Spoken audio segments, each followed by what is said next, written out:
Hello, it's Angeline here. I have a brand new crafty video with Unity stem, and today I'm going to show you how you can doodle with some ink. So first, everyday stem, then colored this cute Cuddlebug Ladybug on some white cardstock, and I'm grabbing some Dylusions ink here to doodle in the background.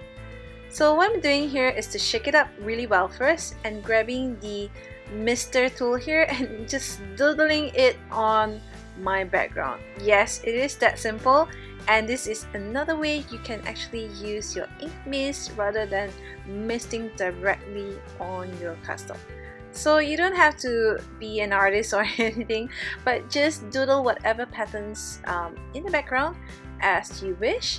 And here I decided maybe it is too red, and so I'm grabbing the Heidi Swapp gold mist here to just add some gold in as well to the background.